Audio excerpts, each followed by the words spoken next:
YM6 news కి స్వాగతం. BJP కేంద్ర ప్రభుత్వం ప్రవేశపెట్టిన మహిళా బిల్లును కాంగ్రెస్ పార్టీ వ్యతిరేకించినందుకు పార్టీ ఆదేశాల మేరకు ఈ నెల 23న మహిళా ఆక్రోస్ మార్చ్ సభను నిర్వహిస్తున్నట్లు cantonment board nominated member Banuka Narmada Mallikarjun పిలుపునిచ్చారు. కంటోన్మెంట్ నియోజకవర్గంలోని టీఓలీ గార్డెన్లో బీజేపీ పార్టీ నాయకులు మహిళలతో కలిసి సన్నాహక సమావేశాన్ని నిర్వహించారు. ఈ సందర్భంగా బానుక నర్మదా మల్లికార్జున్ మాట్లాడుతూ మహిళా బిల్లు సాధారణ బిల్లు కాదు అని, దేశ చరిత్రలో మలుపు తిప్పే ఒక గొప్ప బిల్లుగా ఆమె అభివర్ణించారు. ఇది చాలా కాలంగా ఆలస్యమైనప్పటికీ నరేంద్ర మోడీ ప్రత్యేక దృష్టి సారించి మహిళలకు సమాన హక్కులు ఇవ్వాలనే పార్లమెంటులో మహిళా రిజర్వేషన్ బిల్లును పొందుపరిస్తే కాంగ్రెస్ ప్రభుత్వం వ్యతిరేకించడం సిగ్గుచేటు అని ఎద్దేవా చేశారు. 75 సంవత్సరాల స్వతంత్ర భారతదేశంలో మహిళలు ఓటు వేస్తున్నారు, పన్నులు చెల్లిస్తున్నారు, దేశాన్ని ముందుకు తీసుకువెళ్లే దాంట్లో ప్రధాన పాత్ర పోషిస్తున్నారు. మహిళలకు అవకాశం ఇవ్వాలంటే ఎందుకు భయపడుతున్నారని అన్నారు. మహిళలకు రిజర్వేషన్ ఫలాలు ఇవ్వడం మీ ఇష్టం కాదు, భారత రాజ్యాంగంలోనే పొందుపరిచారని మరోసారి గుర్తు చేశారు. ఈ బిల్లుకు ప్రతిపక్షాలు మద్దతు ఇవ్వాలని, ఇవ్వకపోతే మహిళలకు వ్యతిరేకంగా చరిత్రలో నిలిచిపోతారని హెచ్చరించారు. ఈ నెల 23న నియోజకవర్గంలో జరిగే సభను పార్టీ నాయకులు, కార్యకర్తలు, మహిళలు ప్రతి ఒక్కరూ పాల్గొని విజయవంతం చేయాలని కోరారు. ఈ కార్యక్రమంలో మాజీ కార్పొరేటర్ కొంతం దీపిక, రాష్ట్ర మహిళా మోర్చా నాయకురాలు వైశాలి, కంటోన్మెంట్ మహిళా మోర్చా నాయకురాలు వినోద, రాష్ట్ర ఎగ్జిక్యూటివ్ సభ్యులు J Ramakrishna, Banuka Mallikarjun, BJP senior నాయకులు విజయానంద్, టోపీ శంకర్, జేవి నరసింహరావు, మహంకాళి జిల్లా ఉపాధ్యక్షులు బిఎన్ శ్రీనివాస్, జిల్లా ట్రెజరర్ నాగభూషణం రెడ్డి మరియు వివిధ వార్డుల అధ్యక్షులు, మహిళా మోర్చా నాయకురాలు, బీజేపీ నాయకులు, కార్యకర్తలు పాల్గొన్నారు. దేశ చరిత్రలోనే దేశ ప్రధాని నరేంద్ర మోడీ గారు ప్రవేశపెట్టిన బిల్లు అమలు కాకపోవడం చాలా బాగుంటుంది. ఈ బిల్లుకు వ్యతిరేకమైన వ్యక్తులను, ఈ బిల్లుకు వ్యతిరేకం రాహుల్ గాంధీ గారు తల్లి ఒక మహిళ. అంటే మహిళ లేని ఈ రోజు రాహుల్ గాంధీ గారు ఇక్కడికి వచ్చిన రాజకీయాలకు, అలాగే మన రాష్ట్ర ముఖ్యమంత్రి గారు ఓ మహిళ లేదే ఈరోజు ఆయన ఒక సీఎంగా ఉన్నారు.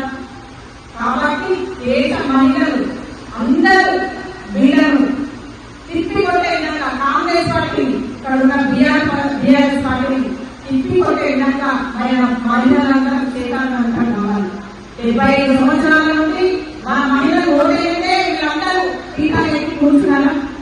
అంటే మహిళలు ఓటేయడం మహిళలు రావచ్చా? చట్టసభలకి ఎమ్మెల్యేలుగా, ఎంపీలుగా, కార్పొరేటర్లుగా, వివిధ ప్రాంతాల వార్డుకు సంబంధించిన మెంబర్లుగా ప్రతిదానికి మహిళలకు అవకాశం ఇచ్చే దేశ ప్రధాని నరేంద్ర మోదీ గారికి వ్యతిరేకంగా ఉన్న ఈ పార్టీలందరినీ మనం రాబోయే రోజుల్లో తిప్పికొట్టాలని తెలియజేస్తున్నాం.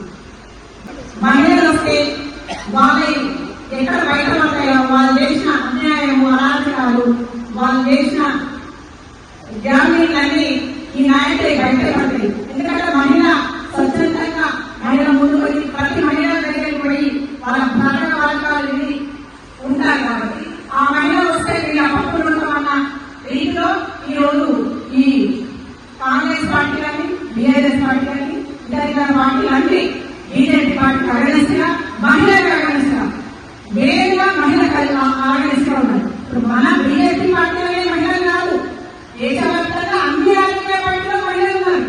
వాళ్ళందరికీ కూడా మీరు వ్యతిరేకమైతే కదా, వాళ్ళందరూ కూడా గుర్తించుకోవాలి. మహిళలందరూ మీరందరూ గుర్తించుకోండి. పార్టీలు వేరే కావచ్చు, మహిళలందరం ఒకటే. మన అందరికీ అవకాశం ఉండాలి. ప్రతి ఒక్కరి కష్టమైన కార్యకర్తలు రేపు వాళ్ళ నాయకులు కావచ్చు, వాళ్ళు ప్రతి ఒక్కరి చేత ఓటు రూపకంగా మనకు ఉండే అవకాశం.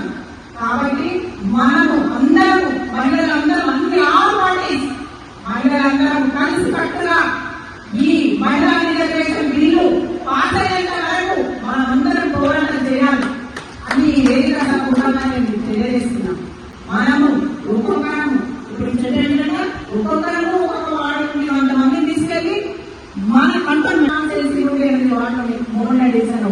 ఒకటి వాళ్ళందరూ ఒక 1000 మంది మహిళలు, మీరు ఇంకా 1000 మందిలో ఇంకా 1000 మంది చైతన్యవంతం చేసుకుంటూ పోతుంటే తప్పకుండా అసాధ్యమైనది ఏది లేదు, అన్ని సాధ్యమే.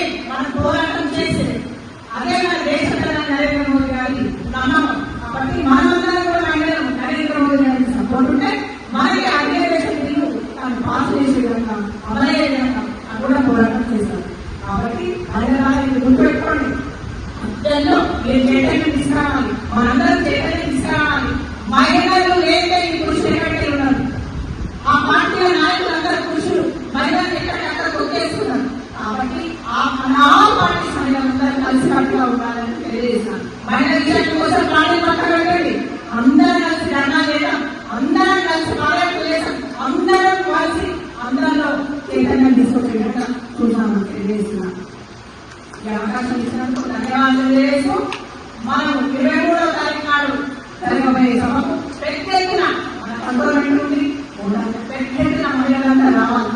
మన సాధక వార్తలు అలాగే ఇప్పుడు ఈ కంట్రోల్మెంట్ లో ఏమైనా సాధక వార్తలు ఉన్నా మన ఇతర నాయకులు గారు ఎంపీ గారు ఉన్నారు, మనందరం కూడా ఒక మీటింగ్ పెడదాం మన కంట్రోల్మెంట్ సంబంధించి పెట్టి వాళ్ళ బాధలు ఏమి అన్నగారి తీసుకెళ్తాం, అన్నగారిని కూడా వివరిస్తాం. కాబట్టి అందరూ చైతన్యవంతం చేయాలి. మనమందరం నేను కూడా ఒక మహిళగా మీ అందరి కంట్రోల్మెంట్ లో నేనున్నా మీ మహిళ మెంబర్గా. కాబట్టి అది దృష్టిలో పెట్టుకొని నాకు ఏముంటుంది, నా మహిళలందరూ కూడా మంచి నాయకులు రావాలి. ఎవరైనా ఏ రకంగా ఉందో వాళ్ళందరూ మంచి ఉన్నత స్థితిలో ఉండాలనేది నా కోరిక. కాబట్టి ఈ అవకాశం ఇచ్చినందుకు మీ అందరికీ ధన్యవాదాలు తెలియజేస్తాను.